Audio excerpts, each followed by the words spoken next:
Good afternoon students. तो बच्चों, जैसा कि हमने लास्ट टाइम पढ़ रहे थे, हम लोग बैरियर मेथड के बारे में, बैरियर मेथड्स ऑफ कॉन्ट्रासेप्शन के बारे में हम लोग पढ़ रहे थे। तो उसके अंदर हमने देखा था कि हमारे पास तीन जो हमने बनाया था, थ्री टाइप्स उसकी बनाई थी। Number 1 condom, number 2 diaphragm, cervical caps and vaults, and number 3 IUDs. तो हम लास्ट लेक्चर के अंदर आईयूडीज को कंटिन्यू किए हुए थे। हम आईयूडीज पढ़ रहे थे। आईयूडीज में मैंने आपको बताया था फीमेल यूज के लिए होती है और उसका मोड ऑफ एक्शन कि आईयूडीज किस तरह से काम करती हैं। इतना हम लास्ट लेक्चर तक कर चुके थे।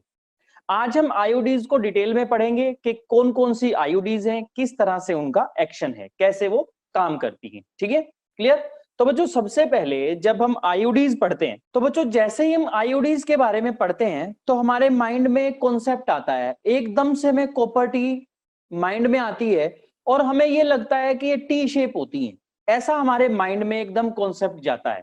क्यों? क्योंकि अक्सर कई जगह पढ़ाया जाता है कि जो आईयूडीज होती हैं, फॉर एग्जांपल ये यूट्रस कैविटी है और यहां से क्या जानी है, ये यहां से चली जाएंगी फेलोपियन ट्यूब। ठीक है ना?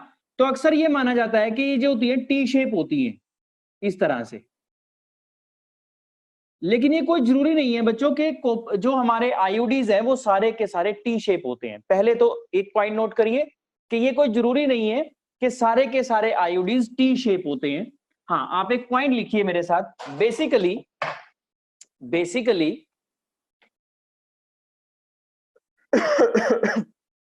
IUDs are T-shaped structure and these are fitted in uterus cavity।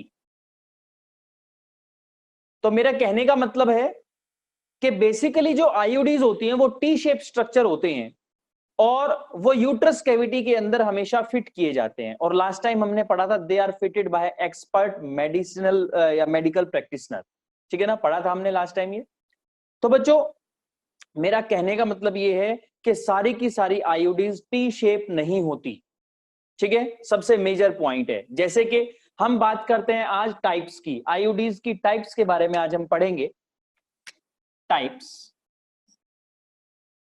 ठीक है बच्चों, तो टाइप्स के अंदर अगर हम बात करें डिटेल में तो हमारे पास जो आईयूडीज की टाइप हैं वो दो हैं। लिखिए, टू टाइप्स।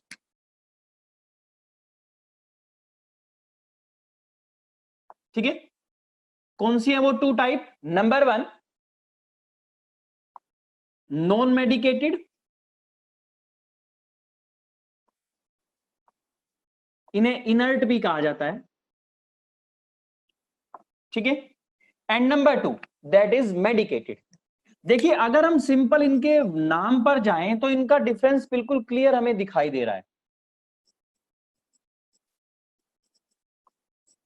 ठीक है बच्चों, नॉन मेडिकेटेड यानी कि इनके ऊपर कोई एडिशनल केमिकल की कवरिंग नहीं होगी, विदाउट एनी केमिकल कवरिंग। ठीक है ना? और जो मेडिकेटेड है यानी कि वो जो है वो केमिकल कवरिंग होगी, इनके ऊपर कोई ना कोई केमिकल जो है वो लगा होगा, जिससे कि क्या करेगा, धीरे धीरे रिलीज करेगा उस केमिकल को और वो केमिकल आईयूडीज के फंक्शन को परफॉर्म करेगा। ठीक है ना, क्लियर हो गया? अब जो बच्चों मेडिकेटेड होती हैं वो आगे फिर से दो तरह की होती हैं, क्योंकि डिपेंड करता है कि वो रिलीज क्या करती हैं। ठीक है ना? एक होती है बच्चों कॉपर रिलीजिंग,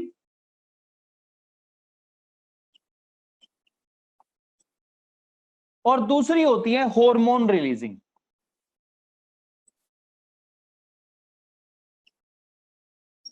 ठीक है, हम इन्हें मेडिकेटेड के अंदर पढ़ेंगे। क्लियर? तो सबसे पहले हम शुरू करते हैं मेडिकेटेड और इनर्ट आईयूडीज। ठीक है बच्चों, क्लियर हो गया?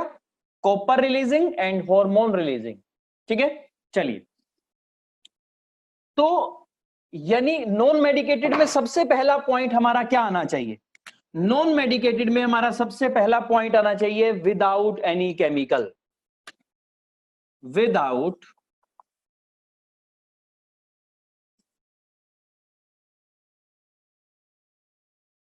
Any chemical. ठीक है ना?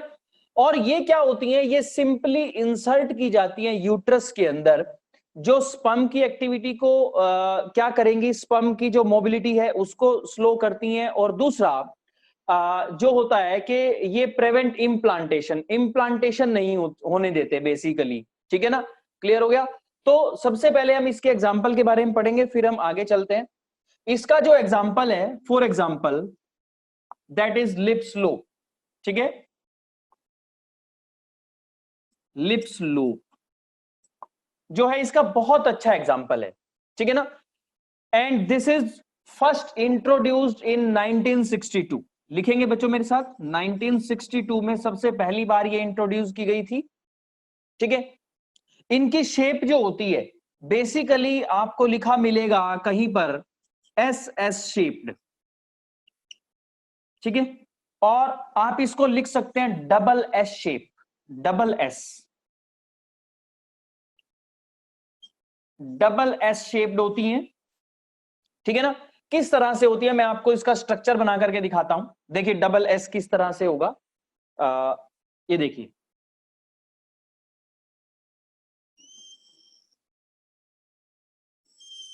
सिंगल एस, डबल एस, ठीक है ना। इस तरह से इसका स्ट्रक्चर होता है, ये this is the structure of lips loop, ठीक है, क्लियर हो गया बच्चों। That is double S shape structure, clear हो गया।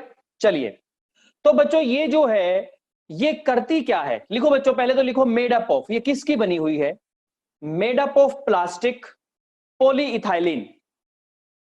लिखो बच्चों, made up of, it is made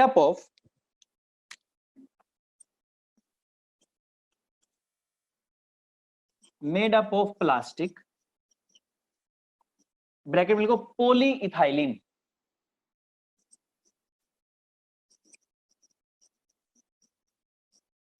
ठीक है, POLYETHYLENE, पॉलीइथाइलिन, ठीक है। और पॉलीइथाइलिन के साथ साथ इसमें लिखेंगे बच्चों इम्प्रेग्नेटेड का मतलब होता है सोक कर लेना, सोक। जैसे कि मान लीजिए अगर ये कोई भी हमारे पास कोई रोड है किसी भी मटेरियल की है, तो अगर मान लीजिए हम इसके ऊपर सोक करवा दें, इसको एब्जॉर्ब करवा दें कोई भी मटेरियल, ठीक है ना, तो उसे बोलते हैं हम इम्प्रेग्नेटेड, ठीक है ना। तो लिखिए IMPREGNATED,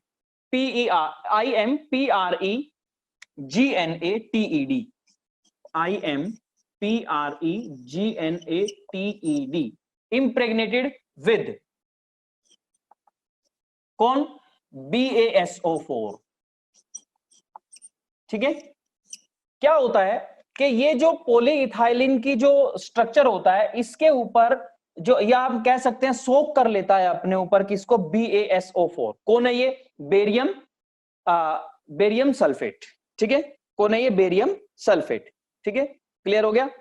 चलिए, तो अब हम बात करेंगे कि ये करता क्या है, ठीक है। हमने पढ़ लिया सारा, क्या पढ़ा कि सर डबल एस शेप होती है, और लिप्स लूप इसका example, lips loop double S shape है, 1962 में सबसे पहले इंट्रोड्यूस की गई थी, और ये प्लास्टिक की पॉलीइथाइलिन की बनी हुई है, इसके ऊपर क्या होता है, BaSO4 होता है, ठीक है ना, क्लियर हो गया। तो अब हम बात करेंगे लिप्स लूप के वर्किंग के बारे में, ठीक है।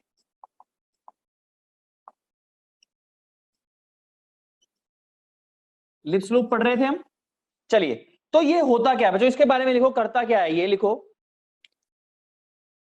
इट जस्ट कवर्स द यूट्रन या uterine cavity, just cover the uterus cavity, less side effect, rarely used, ठीक है ना, सबसे कम यूज की जाती है, just covers the uterine cavity, ठीक है। और क्या होता है बच्चों, लिखो less side effect, side effect इसके सबसे कम है, रेयरली यूज्ड, सबसे कम जो है इसे यूज किया जाता है,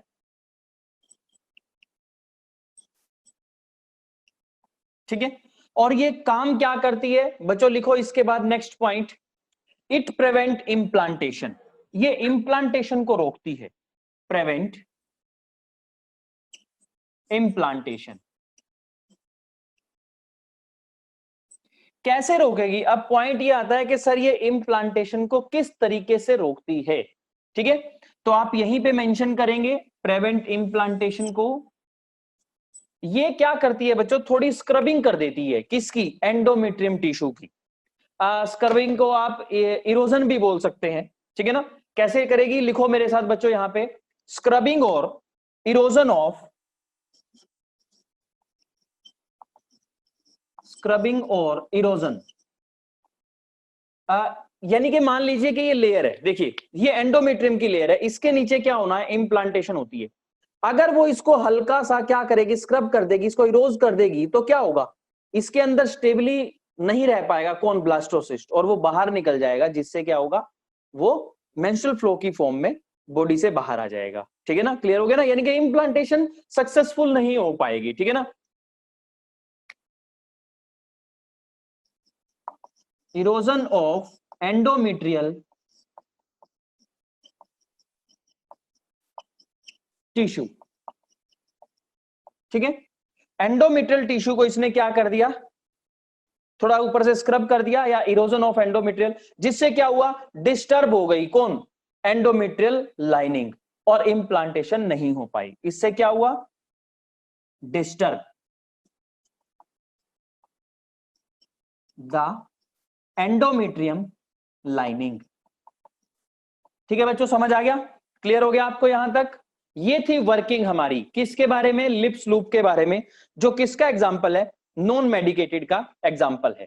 ठीक है, आपको यहां पे ध्यान रखना है, क्वेश्चन कैसे कैसे आ सकता है। क्वेश्चन आ सकता है कि मेडिकेटेड का एग्जाम्पल बताओ कौन है, इनर्ट का बताओ कौन है, लिप्स लूप किसकी टाइप है, कौन सा केमिकल होता है, किससे वो इसके ऊपर जो कोटिंग है, या जो हम इम्प्रेग्नेटेड बोलते हैं, वो किसकी होती है? BaSO4 की। ठीक है, इस टाइप से उसके क्वेश्चन आते हैं। ठीक है, क्लियर हो गया? चलिए नेक्स्ट हम बात करेंगे मेडिकेटेड की। मेडिकेटेड जैसा नाम ही बता रहा है कि उसके ऊपर क्या होगी? केमिकल की क्या होगी? कोटिंग होगी, या केमिकल की कवरिंग हो सकती है, कोटिंग हो सकती है, जैसे कि हम रिलीजिंग बोलते हैं। Second type that is medicated IUDs। ठीक है, क्लियर हो गया? तो मेडिकेटेड जैसा कि मैंने आपको बताया था कि दो तरह की होती हैं, टू टाइप्स होती हैं। ठीक है, टू टाइप्स। नंबर 1, पहली टाइप क्या है हमारी? Copper releasing. आप कॉमनली सुना होगा कॉपर टी, सुना होगा ना, तो वो एग्जाम्पल है इसका। चलो, आपने कॉपर टी सुना हुआ, मैं आपको इसके एग्जाम्पल लिखवाता हूं। ठीक है, फॉर एग्जाम्पल, मेरे साथ साथ लिखेंगे, एग्जाम्पल लिखेंगे, क्योंकि बहुत सारी तरह की मार्केट में आती है। ठीक है, काम क्या है? नाम ही पता चल रहा है, कॉपर रिलीज करेंगी। ठीक है ना, लिखो कॉपर टी, कॉपर टी 200, ये लीजिए। ठीक है, नेक्स्ट इज 200, उसके बाद copper T 250, copper T 380A, copper T 380AG, copper T 380 slim line. ठीक है ना,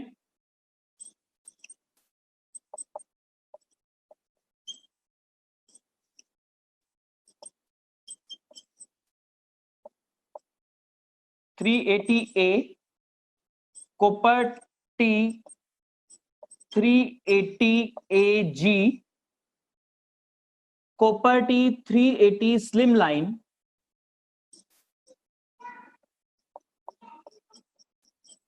स्लिम लाइन। उसके बाद नेक्स्ट है बच्चों हमारी, नेक्स्ट एग्जांपल है multi load, multi load copper T 375, copper T multi load 375। ठीक है, और है बच्चों हमारी एक होती है नोवा टी, NOVA, नोवा टी, मैं यहां लिख रहा हूं नोवाटी। तो ये सारे के सारे किसके एग्जाम्पल है? हमारे कॉपर रिलीजिंग आईओडीज के एग्जाम्पल है। इन सब की एफिशिएंसी अलग अलग है, इनका टाइम पीरियड अलग अलग होता है, ठीक है ना। यानी कि ये हमारी कॉपर रिलीजिंग के वेरिएंट्स हैं। अगर इनमें से कोई भी एग्जांपल आए तो आप क्या करेंगे, उसे किसमें टिक करेंगे? कॉपर रिलीजिंग आईओडीज के अंदर उसे टिक करेंगे। ठीक है बच्चों, क्लियर हो गया? चलिए, तो अब हम बात करते हैं कि सर ये करती क्या है। They are copper releasing. तो सबसे पहले आप पॉइंट नोट करेंगे, they release copper ions in the uterus cavity या uterine cavity. They release, T shape होती है तो आपको पता ही है, देखा होगा आपने एनसीईआरटी में, डायग्राम बना हुआ है इस तरह से, एक डायग्राम बना हुआ है ऐसे, ठीक है ना, और फिर दो थ्रेड यहां से निकले हुए हैं।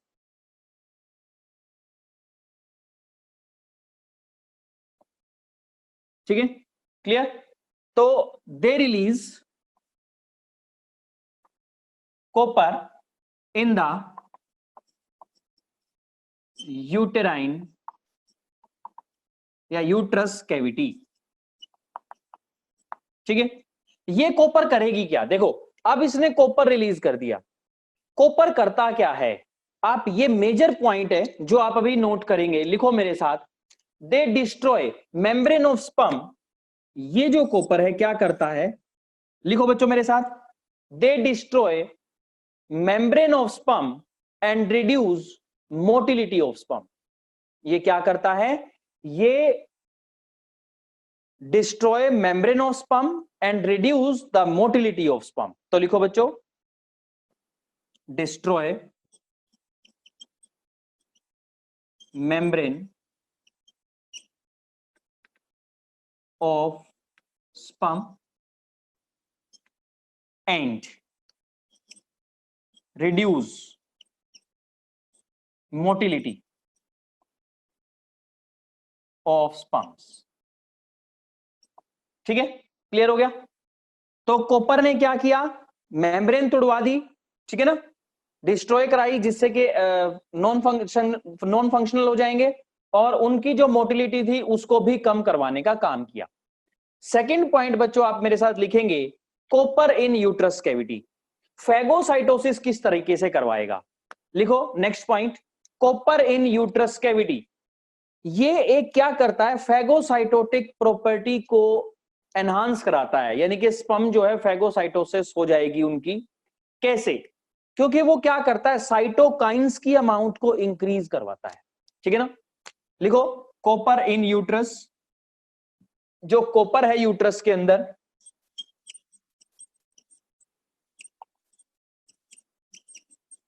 यूट्रस क्या करवाएगा? Increase the amount of, increase amount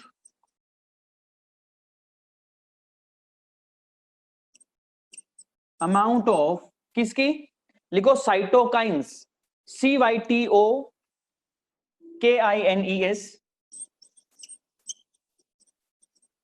cytokines. जिससे क्या होगा? इससे क्या होगा?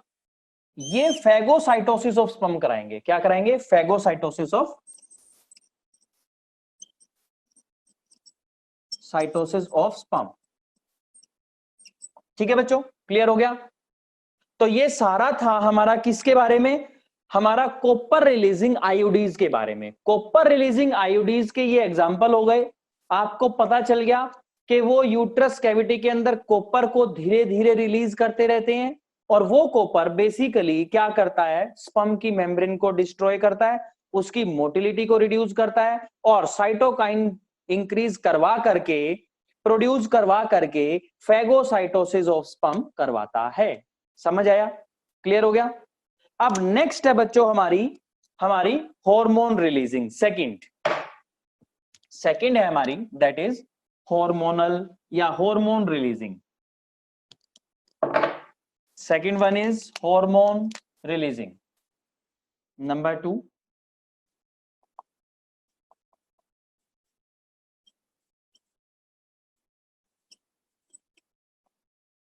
Hormone releasing. बच्चों हार्मोन रिलीजिंग के अंदर बेसिकली देखो, नाम से पता चल रहा है, कि सर ये ना यूट्रस कैविटी के अंदर क्या करेंगे, ये हार्मोन रिलीज करेंगे, जो हार्मोन कहीं ना कहीं क्या करवाएंगे, मदर का जो रेगुलर हार्मोन है उसे इम्बैलेंस करवाएंगे, मतलब जो रेगुलर एंडोक्राइनोलॉजी है। इसीलिए कहीं पर भी अगर मान लो जैसे नेक्स्ट मेथड ओरल पिल्स आएगा केमिकल मेथड के अंदर, अगर सपोज कीजिए कि कोई भी हार्मोन एडमिनिस्ट्रेशन या हार्मोन को हम ले रहे हैं अपनी बॉडी के अंदर, किसके लिए, कॉन्ट्रासेप्शन के लिए, तो क्या होता है जो मदर का नॉर्मल हार्मोनल कंट्रोल होता है ना, वो उसको जाकर के अफेक्ट करते हैं।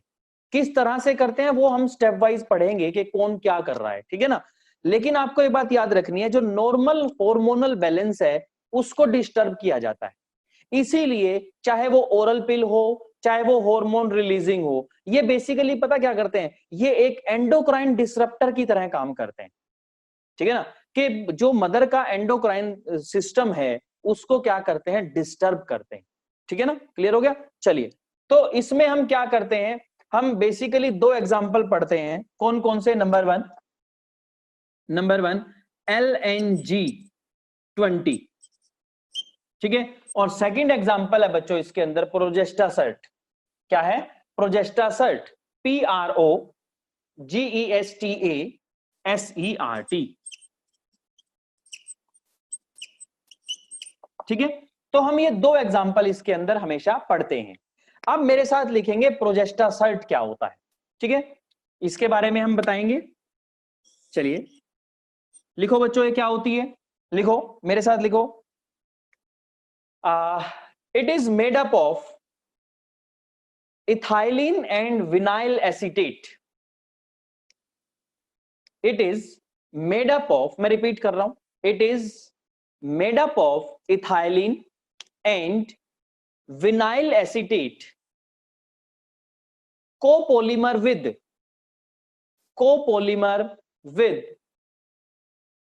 टाइटेनियम ऑक्साइड, यानी कि मैं लिख रहा हूं यहां पे, made up of ethylene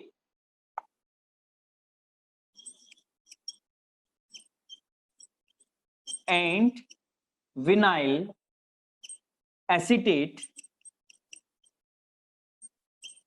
copolymer with titanium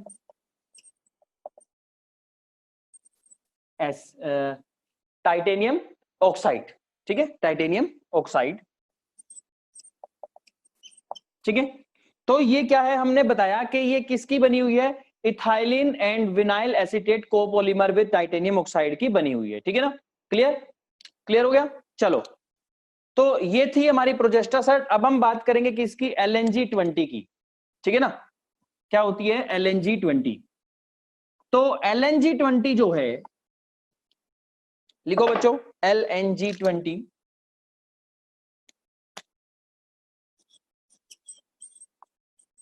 ये हमारी सेकंड है, दैट इज हार्मोन रिलीजिंग। ये क्या होता है इसके अंदर बच्चों होता है लिवोनोजेस्ट्रोल होता है, ठीक है ना। ये बेसिकली एक क्या है, हमारा सिंथेटिक प्रोजेस्टेरोन है। लिखो मेरे साथ, चलिए मैं लिखवाता हूं, किसकी बनी हुई, LEVONOGESTER, लिवोनो जेस्ट्रोल, ठीक है ना, क्लियर हो गया। ये है क्या बेसिकली, ये किसका बना हुआ है, ये होता है बच्चों प्रोजेस्टेरोन, ठीक है ना, एक टाइप का। हम इसे सिंथेटिक प्रोजेस्टेरोन भी बोलते हैं, जिसका नाम क्या होता है, प्रोजेस्टिन, ठीक है ना। तो मैं लिखना चाहूंगा यहां पे सिंथेटिक प्रोजेस्टेरोन।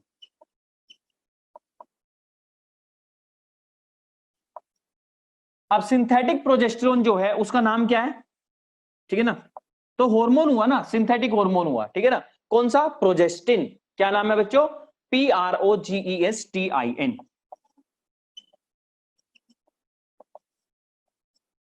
ठीक है, समझ आ गया यहां पे आपको। अब ये करती क्या है, लिखो बच्चों, मैं बोल रहा हूं, आप लिखो, दे disturb implantation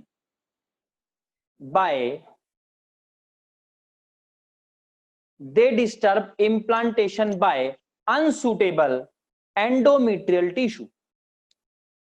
They disturb implantation by unsuitable endometrial tissue.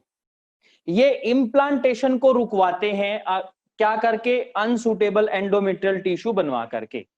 ठीक है, पहला पॉइंट हो गया। चलिए मैं लिख देता हूं,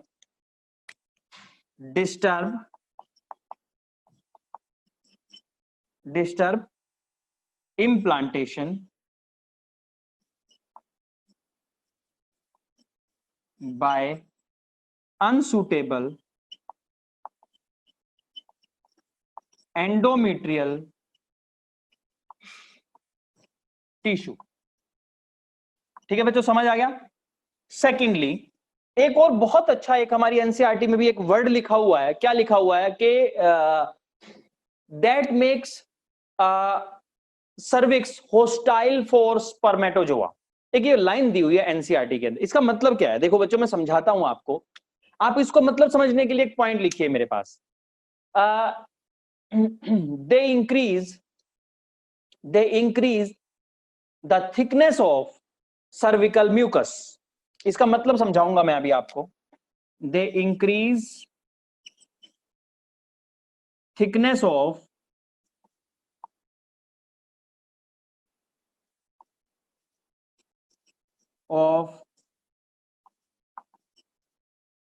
mucus। ठीक है, ये इसकी थिकनेस बढ़ा देते हैं। ठीक है, जिससे बेसिकली होता क्या है? अगर मान लीजिए मैं आपको समझाने के लिए यहां बनाऊं, ये लो,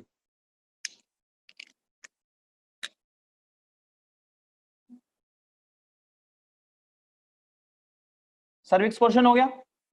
अगर मान लीजिए यहां पर हम क्या कर दें,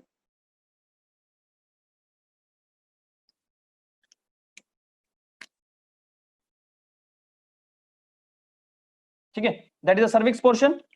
अगर यहां पर हम म्यूकस को ज्यादा कर दें तो वो क्या करेगा? बेसिकली म्यूकस प्लग की फॉर्मेशन हो जाएगी। क्या हो जाएगी? म्यूकस का प्लग बन जाएगा बेसिकली। ठीक है ना, जिससे क्या होगा कि स्पर्म जो है ऊपर नहीं जा पाएगा, ब्लॉकेज हो जाएगी एक किस्म से। ठीक है ना, समझाने के लिए बता रहा हूं आपको। ठीक है ना, म्यूकस प्लग फॉर्मेशन यहां पर हो जाएगी।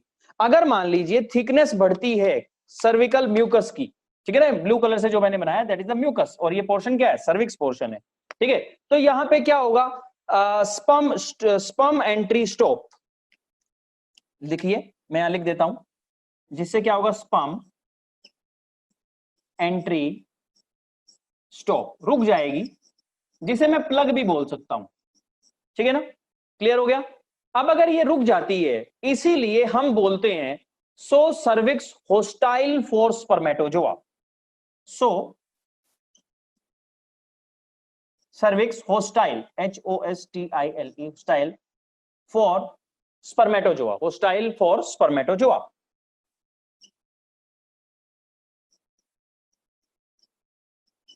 ठीक है बच्चों, क्लियर हो गया?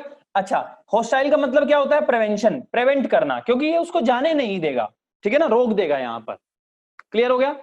तो बच्चों यहां पर हमने आज किसके बारे में पढ़ा? हमने पढ़ा आईयूडीज के बारे में। ठीक है, अब बात आती है कि आईयूडीज क्या यूज की जाती हैं, कितने अमाउंट में यूज की जाती है। तो बच्चों एक पॉइंट और लिख लो आप, in India most common contraceptive used are IUDs, या most common contraceptive in India is IUDs. ठीक है, सबसे कॉमनली जो कॉन्ट्रासेप्टिव मेथड यूज किया जाता है इंडिया के अंदर वो क्या है? आईयूडीज हैं। क्लियर हो गया? चलिए, अब बात आती है कि सर कौन सी टाइप यूज की जाए, क्योंकि हमारे पास तो सारे ऑप्शन अवेलेबल हैं। हम कौन सी आईयूडी, या हम जो बात करते हैं कॉपर टी वगैरह या हार्मोन रिलीजिंग जो है, कौन सा यूज करें? बच्चों ये हमारी विल पे नहीं होता कि हम कौन सा यूज करना चाहते हैं। हमारी विल पे केवल टाइम होता है कि बाय चांस, फॉर एग्जांपल, अगर कोई कपल फैमिली प्लानिंग करता है कि हमें 4 साल बेबी नहीं चाहिए, 3 साल बेबी नहीं चाहिए, 5 साल बेबी नहीं चाहिए, तो वो केवल वैलिडिटी तो होती है एक कपल की मर्जी से, विल से। लेकिन अब इनमें से सिलेक्ट कौन सी करनी है, ये सिलेक्ट किया जाता है हमारी बॉडी के रिस्पॉन्स पर, ठीक है ना। अगर फॉर एग्जांपल मान लीजिए कि एक फीमेल को कोई एक आईयूडी सूट नहीं करे उसकी बॉडी को, तो कोई जरूरी नहीं है कि वही उसकी बॉडी को आईयूडीज यूज किया जाएगा, इंसर्ट किया जाएगा, ऐसा कोई जरूरी नहीं है। यानी कि आप एक पॉइंट लिखिए मेरे साथ, type of IUD used is depend upon the body response, के फीमेल की बॉडी ठीक से रिस्पॉन्स किसे करे, कोई साइड इफेक्ट तो नहीं है, कोई ज्यादा इफेक्ट तो नहीं आ रहा उसका, ठीक है ना। ये सब चीजों को देखते हुए आईयूडीज यूज की जाती हैं, ठीक है ना। यानी कि type of IUD used depends upon the body response, ठीक है ना, and it is decided by the doctors. Clear. वही चेक करेंगे कि कौन सी आईयूडी जो है फीमेल को सूट कर रही है, केवल वो वही वाली आईयूडी फिर क्या करते हैं, यूज करते हैं, ठीक है।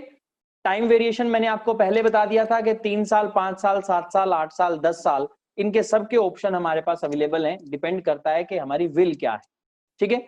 तो यहां बच्चों हमारा क्या हो गया, आईयूडी पोर्शन कंप्लीट हो जाता है, ठीक है। तो अब हम नेक्स्ट टॉपिक पर मूव करते हैं कॉन्ट्रासेप्शन के, यानी कि नेक्स्ट मेथड पर मूव करते हैं, जिसका नाम है केमिकल मेथड, ठीक है बच्चों। केमिकल मेथड जो है उसमें हमें यह देखना है कि कौन कौन से केमिकल मेथड है। देखो, अगर केमिकल आप एक से ज्यादा तरह से यूज कर सकते हैं, कैसे, जैसे कि आप ओरली मुंह से कोई गोली खा रहे हैं तो वो क्या हो गया, ओरल पिल हो गया, यानी कि मोड ऑफ एडमिनिस्ट्रेशन क्या है उसका, उसके बिहाफ पर हमारे अलग अलग टाइप के मेथड हैं केमिकल मेथड के अंदर। हेडिंग बनाएंगे केमिकल मेथड फॉर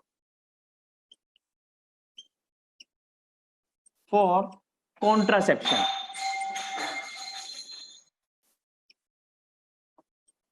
ठीक है बच्चों, केमिकल मेथड फॉर कॉन्ट्रासेप्शन, ठीक है। तो इसमें क्या एक तरीका नहीं आता बच्चों, इसमें काफी सारे तरीके आते हैं, जैसे कि डिपेंड करता है कि एडमिनिस्ट्रेशन क्या है। फॉर एग्जांपल कोई फीमेल गोली खा रही है, पिल, तो उसे ओरल पिल बोलते हैं। हो सकता है कि वो वेजाइनल इंसर्शन हो कुछ ना कुछ, तो वेजाइनल इंसर्शन में जैसे बहुत सारे जेली, पेस्ट, फॉर्म, स्पंज जो आजकल कॉमनली मिलते हैं मार्केट के अंदर, तो ये हो जाएंगे वेजाइनल इंसर्शन। हो सकता है वो इंजेक्टेबल हो, ठीक है ना, इंजेक्टेबल भी हो सकता है, यानी कि मोड ऑफ एडमिनिस्ट्रेशन है कि बॉडी में यूज कैसे किए जाएं। लेकिन आपको एक बात याद रखनी है, जो मैं एडिशनली आपको बता रहा हूं, कि अगर मान लीजिए ओरल पिल है, ओरल एडमिनिस्ट्रेशन है, दूसरा एक और तरीका है क्या, जो भी बताया मैंने बताया, इंजेक्टेबल, जो ब्लड में इंजेक्ट किया जाएगा। तो इसमें आपने ये देखना है, इसमें आपने एक बात याद रखनी है कि सर ये जो होंगे ना, जैसे ओरल पिल है, तो ओरल पिल को सीधा याद रखना है कि सर ये एंडोक्राइन डिसरप्टर है। क्यों? क्योंकि ये जो पिल्स होती है ना, ये हार्मोन बेस्ड होती हैं, ये हार्मोनल इनकी फॉर्मेशन होती है, इनके अंदर हार्मोन्स होते हैं, कौन से होते हैं वो भी हम पढ़ेंगे, ठीक है। लेकिन जो वेजाइनल इंसर्शन है, जितनी चीजें, वो सारी की सारी क्या होती हैं, वो सारी की सारी बच्चों क्या होती हैं, स्पर्मिसाइडल होती हैं, ठीक है ना। फीमेल अक्सर क्या करती है, कपुलेशन और सेक्सुअल एक्टिविटी से कुछ टाइम पहले इसको अपनी वेजाइना के अंदर इंसर्ट करती है, टेबलेट है, क्रीम है, जेली है, पेस्ट है, ठीक है। और जब जैसे उसके अंदर इजैकुलेशन होगा तो वो स्पर्म को किल करने का काम करता है वो केमिकल, ठीक है। तो एक बात अपने माइंड में डाल लो कि जो केमिकल जो है ओरली एडमिनिस्ट्रेटेड है, वो है क्या क्या, वो है एंडोक्राइन डिसरप्टर, और जो वेजाइनल यूज्ड है वो सारी की सारी होती है मोस्टली स्पर्मिसाइडल। समझ आ गया? क्लियर? चलिए, तो सबसे पहले हम केमिकल मेथड में कंसीडर करेंगे हमारा ओरल पिल्स फर्स्ट।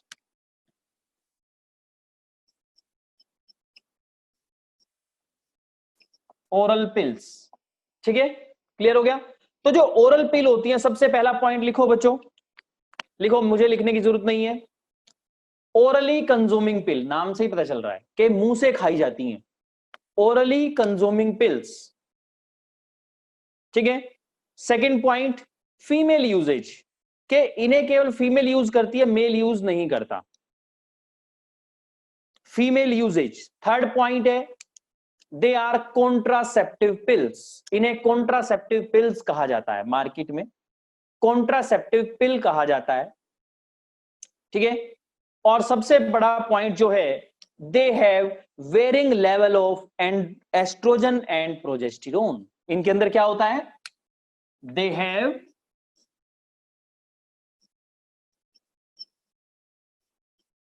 अलग अलग डिफरेंट लेवल भी आप बोल सकते हैं, ठीक है ना, दे हैव डिफरेंट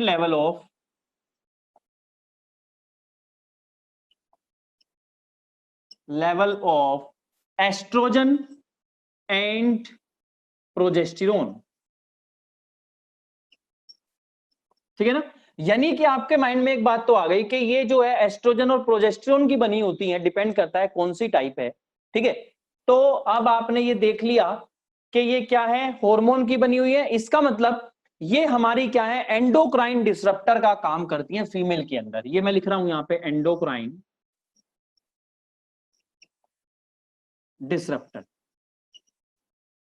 इसका मतलब क्या है, इस एंडोक्राइन डिसरप्टर का मतलब है कि जो फीमेल के अंदर नॉर्मल मेंस्ट्रुअल साइकिल के लिए जो नॉर्मल क्या चल रहे थे, हार्मोन रिलीज हो रहे थे, उनको कहीं ना कहीं ये क्या करती हैं, डिस्टर्ब करती हैं, ठीक है ना। क्लियर हो गया, ठीक है। चलिए अब हम बात करेंगे किसकी, तो बेसिकली नेक्स्ट पॉइंट और लिख लो, दे आर हार्मोन बेस्ड, ठीक है। नेक्स्ट पॉइंट है बच्चों हमारा पिल एक्शन, पिल काम कैसे करती है, पिल्स एक्शन, ठीक है। तो फर्स्ट पॉइंट आप लिखेंगे नंबर 1, फर्स्ट पॉइंट क्या है, देखो अगर उसके अंदर एस्ट्रोजन है तो वो क्या होगा, एफएसएच इनहिबिटिंग होगा।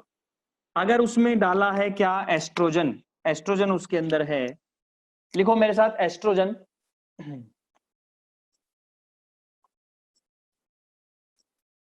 तो वो क्या होगा, एफएसएच इनहिबिटिंग, ठीक है। और जो प्रोजेस्टेरोन है वो क्या होगा, बताओ बच्चों, एलएच इनहिबिटिंग, ठीक है। यानी कि एफएसएच और एलएच को इनहिबिट करेगा अगर हम टेबलेट के थ्रू एस्ट्रोजन और प्रोजेस्टेरोन लेते हैं तो। नेक्स्ट जो इसका एक्टिविटी है, दैट इज एक्शन है, that is stop ovulation, stop ovulation, ovulation को रुकवाते हैं। नेक्स्ट क्या है, क्या कराएंगे, endometrium becomes unsuitable for implantation, endometrium को इम्प्लांटेशन के अकॉर्डिंग सुटेबल नहीं होने देंगे, ठीक है ना। लिखो मेरे साथ, endometrium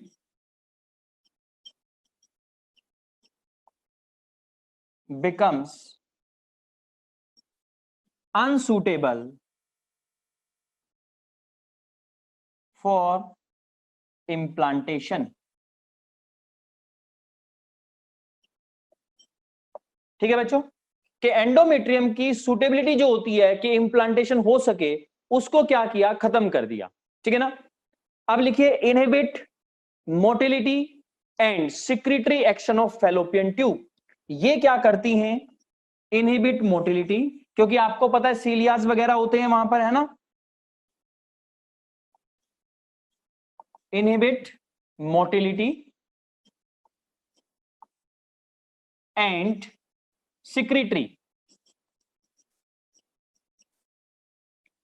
secretory actions of fallopian tube,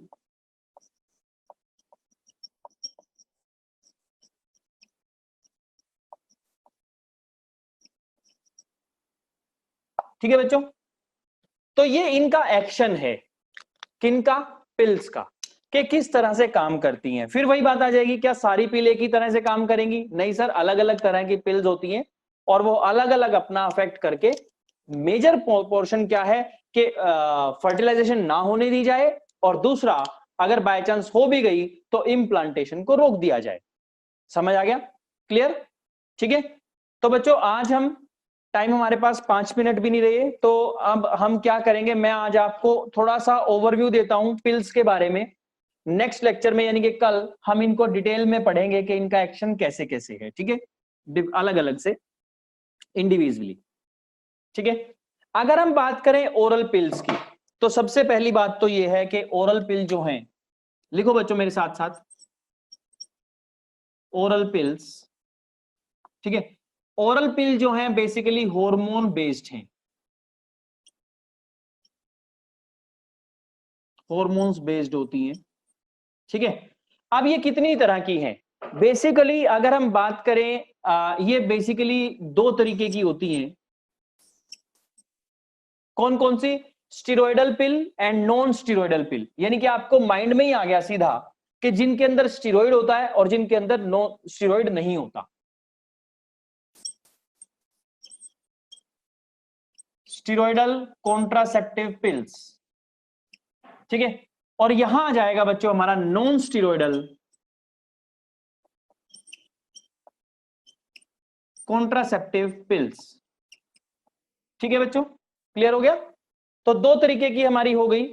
अब हम बात करें स्टीरॉयडल की, यानी कि उसके अंदर स्टीरॉयड्स होंगे और उसके अंदर स्टीरॉयड्स नहीं होंगे। बेसिकली हमारा ये कॉन्सेप्ट हमारा आ गया, ठीक है। अब उसके बाद जो स्टीरॉयडल पिल हैं वो आगे फर्दर दो तरीके की होती हैं।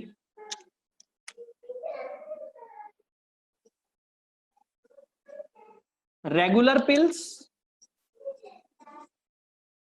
जो रेगुलर बेसिस पे ली जाती हैं, रेगुलर पिल्स, ठीक है। और एक होती है बच्चों हमारी हमारी जो होती है क्या होती है? इमरजेंसी पिल, जो केवल on the at the time of emergency ठीक ही ली जाएगी, जैसे जिन्हें मॉर्निंग आफ्टर पिल भी बोलते हैं, ठीक है ना। अनप्रोटेक्टेड सेक्स के टाइम पे या असॉल्टमेंट, सेक्सुअल असॉल्टमेंट के टाइम पे क्या होता है, सॉरी सेक्सुअल असोल्ट के टाइम पे क्या होता है, उन्हें यूज किया जाता है, ठीक है। तो फर्स्ट हो गई रेगुलर पिल, दूसरी हो गई हमारी इमरजेंसी,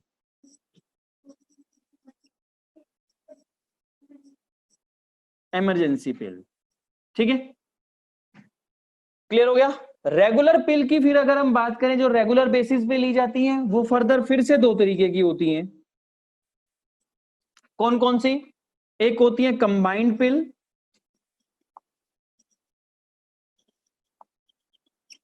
और दूसरी होती है मिनी पिल, ठीक है। तो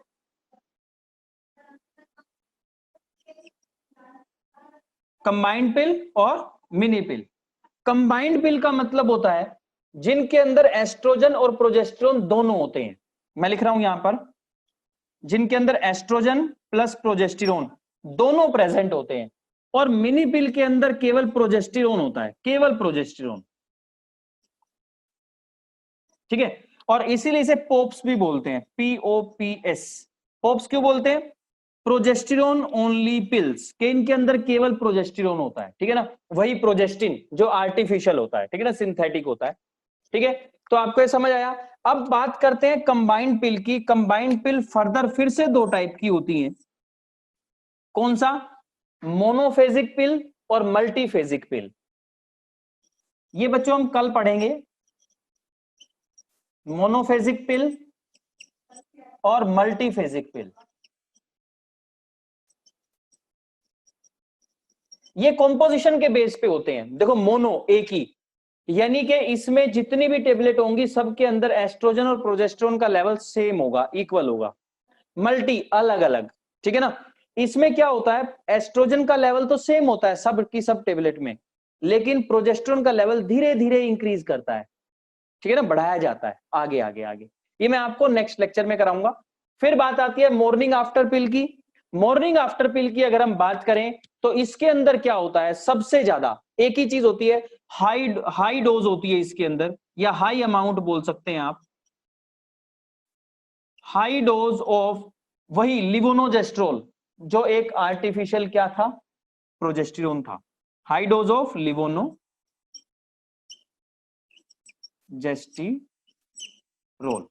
ठीक है, क्लियर हो गया। अब जो नॉन स्टेरॉयडल पिल है वो क्या है बच्चों? सहेली। वो क्या है? सहेली।